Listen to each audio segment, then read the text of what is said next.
तो आखिरकार वो वक्त आ गया है जिसका सबको इंतजार था। चंद्रयान 3 सक्सेसफुली लैंड कर चुका है और भारत चौथा देश बन गया है जो कि एक यान को चांद के सतह के ऊपर सक्सेसफुली लैंड करा दिया है। अब यहाँ पर बहुत लोगों के मन में सवाल है कि इसका लाइफ कितना है, यानी ये जो पूरा मिशन है इसकी लाइफ कितने डेज तक है। तो एक्चुअली में चंद्रयान का लाइफ सिर्फ 15 दिनों के लिए है, क्योंकि वहाँ पर ऑलमोस्ट 14-15 दिनों का दिन होता है, यानी धूप रहता है, और बाकी से 14-15 दिन रात रहता है। तो जैसे सनराइज हुआ वैसे ये लैंड किया, यानी अब 14 दिनों तक प्रज्ञान रोवर अपना काम कर पाएगा। धूप, जैसे कोई मिल गया हमें जादू को धूप चाहिए था, धूप, वैसे प्रज्ञान रोवर पे बहुत सारे सोलर पैनल्स लगे हैं, विक्रम लैंडर पे भी लगा है, तो इनको वही धूप से पावर मिलेगी और धूप बहुत जरूरी है इनके ऑपरेशन के लिए। लेकिन जब 14 दिन खत्म होगा तब धूप चला जाएगा, तब इसका जो इलेक्ट्रॉनिक्स है वो काम करना बंद कर देगा, यानी जो मैक्सिमम डेटा है वो 14 दिनों तक आ चुकी होगी। उसके बाद वो सिंपली वहीं पर निष्क्रिय हो जाएगा, सारे इलेक्ट्रॉनिक पार्ट्स बंद हो जाएंगे। और इसरो के वैज्ञानिक ये कह रहे हैं कि हम होप करते हैं कि वो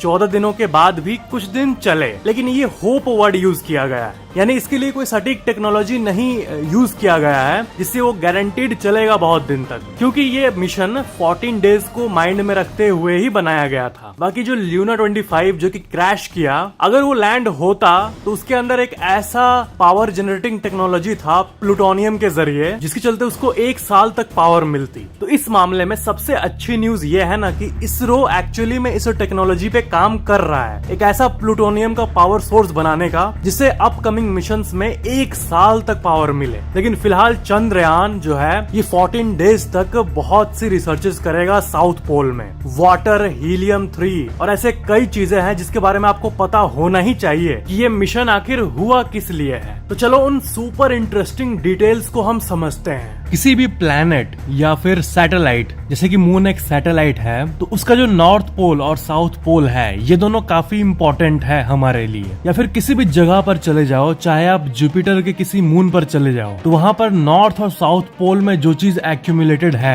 या फिर जो भी चीजें वहाँ मौजूद है वो बहुत ही मिस्टीरियस होती है हमारे लिए। जैसे कि धरती का जो सबसे एक्सट्रीम कंडीशंस है वो यहाँ के नॉर्थ और साउथ पोल में ही है, और इक्वेटर का जो रीजन है इसे तो कोट एंड कोट सेफ माना जाता है ना, क्योंकि ज्यादातर कंट्रीज इक्वेटर पे मौजूद है उसी के आसपास और नॉर्मली सब कोई रह रहे हैं। लेकिन जो एक्सट्रीम कंडीशंस है वो नॉर्थ और साउथ पोल में होता है। रिसर्चर्स के हिसाब से साउथ पोल में जो प्रेजेंस ऑफ वाटर आइस है वो बहुत मात्रा में है, और इसी के बारे में और डेटा धरती चाहता है। मून के इस रीजन में कभी भी सनलाइट नहीं पड़ता है, और ये एक ऐसा रीजन है जहाँ पर परपेचुअल डार्कनेस था बिलियंस ऑफ ईयर्स से, और डार्कनेस है और डार्कनेस रहेगा। वाटर जो है ये सुनने में बहुत सिंपल लग रहा है, लेकिन वाटर सपोर्ट्स लाइफ, क्योंकि साउथ पोल पर वाटर आइस है। क्यों? क्योंकि वहाँ पर सनलाइट नहीं पहुँचता, और इसलिए वहाँ पर ऐसी कंडीशंस है कि पानी बहुत मात्रा में जमी हुई रह सकती है बहुत सालों तक, इनफैक्ट मिलियंस ऑफ ईयर्स तक। आपको पता है पहला एविडेंस, पहली ऐसी कोई जांच, ऐसा कोई कैलकुलेशन जो ये बताए कि पोल्स पर पानी है, ये इंडिया का चंद्रयान 1 पहली बार दिखाया था। ये फोटो आप देख सकते हो, ये जो ब्लू ब्लू आपको दिख रहा है ये है पानी का डिटेक्शन, और इसी प्रेजेंस ऑफ वाटर को चंद्रयान 1 ने आज से करीब 15 साल पहले ही पता कर लिया था। और यही वो कारण है जिसके चलते ये माना गया है कि वहाँ पर वाटर आइस ट्रैप्ड है। और जो मैंने आपको बताया था ना कि किसी भी मिशन में ऑर्बिटर होता है जो कि ऊपर घूमते रहता है, लैंडर होता है और रोवर होता है। तो ये जो ऑर्बिटर्स होते हैं ये किस लिए है वहाँ? ये इसलिए है ताकि वो वहाँ के सारे रीजन्स का डेटा हमें भेज पाए। तो चाहे वो इंडिया का ऑर्बिटर हो या फिर बहुत सारे देश जिसका ऑर्बिटर अभी चांद पर लाइव घूम रहा है, तो उन्हीं ऑर्बिटर्स ने ये डेटा भेजा है कि उस जगह पर आइस वाटर ट्रैप्ड हो सकता है। साउथ पोल का ये जो रीजन है, यहाँ के जो मून क्रेटर्स है वो अनटच्ड है, बिल्कुल भी सनलाइट से टच्ड नहीं है, क्योंकि वहाँ सनलाइट नहीं पड़ता है, और इसलिए वो जैसे था वैसे ही है एकदम शुरू से। तो जो सोलर सिस्टम का सारा रिकॉर्ड है, ये सोलर सिस्टम का ओरिजिन, इसका जो एविडेंस है वो अनटच्ड तरीके से वहाँ पर मौजूद है। मतलब समझ रहे हो ना कि वहाँ का जो रीजन है वो बहुत छोटे रीजन में है, वो बहुत ही ज्यादा अनइफेक्टेड है, सनलाइट से भी अनइफेक्टेड अनएक्सपेक्टेड जो एस्ट्रॉइड्स आके मून से टकराते रहते हैं, जिसके चलते वहाँ क्रेटर्स बनता है, वो भी ज्यादातर इक्वेटर को आके हिट करता है और जो पोल्स वाले एरिया है वो ज्यादातर अनडिस्टर्ब्ड रहते हैं। तो यहाँ से हमें जो भी डेटा मिले उससे हमारे सोलर सिस्टम के उत्पत्ति के बारे में भी बहुत जानकारी हमें मिलेगी। ऐसी और भी कई कैलकुलेशंस की गई है जिससे ये पता चला है कि वहाँ पर hydrogen, ammonia, methane, sodium, mercury, silver, in fact इतनी सारी चीजें मौजूद है और इसलिए उस जगह को the place for untapped resources माना जाता है। यानी ऐसी जगह जो कि खजाना है लेकिन उसको कोई टैप नहीं कर पाया है। चांद का जो साउथ पोल है वहां पर टेम्परेचर -150 से -200 डिग्री सेल्सियस तक पहुंच जाता है। मतलब जितने भी इलेक्ट्रॉनिक इक्विपमेंट्स होंगे जैसे कि सोलर पैनल या फिर उसका बॉडी या फिर उसके चक्के, ये सब आप सोचो इस तरह बिल्ड की गई है ऐसे मटेरियल से जिससे वो एक्सट्रीम कोल्ड ऐसे टेम्परेचर में भी वर्क करते रहे। अब जितने भी इलेक्ट्रॉनिक चीजें हैं, चाहे आपका फोन हो, टीवी हो या फिर कोई भी चीज हो, उसके अंदर सर्किट बोर्ड्स होते हैं और माइक्रोस्कोपिक लेवल्स पे वो जो सर्किट बोर्ड होता है वो काम कर रहा होता है। पूरे सर्किट बोर्ड के किसी 1 मिलीमीटर के पार्ट में अगर कोई शॉर्ट सर्किट या फिर कुछ भी एरर हो जाता है तो पूरा सर्किट काम करना बंद कर देता है। इलेक्ट्रॉनिक सामान इतना कॉम्प्लेक्स होता है, लेकिन वही अगर ऐसे हार्श कंडीशन में चलाने के लिए बिल्ड किया जाए तो सोचो किस तरह का डिटेलिंग का इस्तेमाल किया जाता होगा कि वो मून के साउथ पोल के -200 डिग्री वाले रीजन पे काम करे। एक सवाल जो आप लोगों में से बहुत लोगों के मन में आ सकता है कि अगर साउथ पोल में लाइट ही नहीं है, सनलाइट आता ही नहीं है और इधर मैं कह रहा हूँ कि रोवर को पावर पाने के लिए सनलाइट की जरूरत है, तो फिर ये कैसे होगा?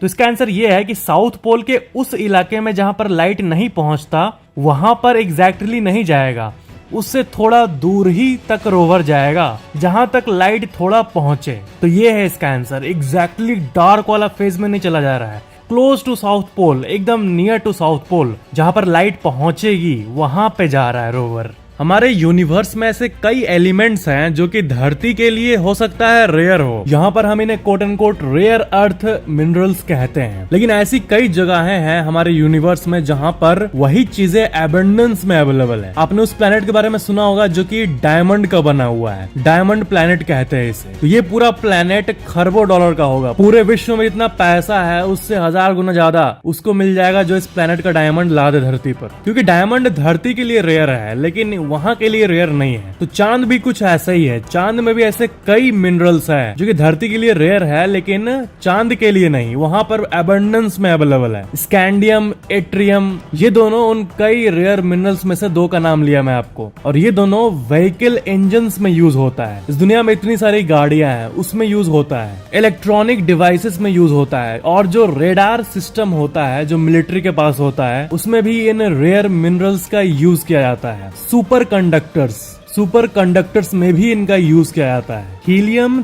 3 जो कि एक रेयर एलिमेंट है, ये एक ऐसा गैस है जो कि क्लीन और पावरफुल फ्यूल के तौर पर यूज किया जा सकता है। कहां पर? न्यूक्लियर फ्यूजन रिएक्टर्स में। और ये धरती पर कम है लेकिन चांद में बहुत मात्रा में है। और फाइनली वाटर से बड़ी चीज और क्या होगी? अब ल्यूनर आइस अगर मिल जाए तो इससे बड़ी बात और कुछ नहीं होगी। He3 हीलियम 3, इसको आप हल्के में मत लो प्लीज। हीलियम 3 जो है ये एक ऐसा एलिमेंट है जिसको कि मैजिकल माना जाता है। आपको पता है ये एक extremely rare form of helium है जो कि सूरज यानी सन के कोर में पाया जाता है, और कोर से फिर वो धरती और चांद और बाकी प्लैनेट्स की तरफ छोड़ा जाता है। यानी सन से तो कई चीजें रेडिएट होते रहती है। तो ये जो हीलियम 3 है ये उसी में से एक है, और ये एक चार्ज्ड पार्टिकल है, और ये चार्ज्ड पार्टिकल्स हीलियम 3 के हमारे धरती के मैग्नेटिक फील्ड जो है इससे डिफ्लेक्ट हो जाते हैं, क्योंकि धरती का जो मैग्नेटिक फील्ड है ये हमें प्रोटेक्ट करता है इन चीजों से।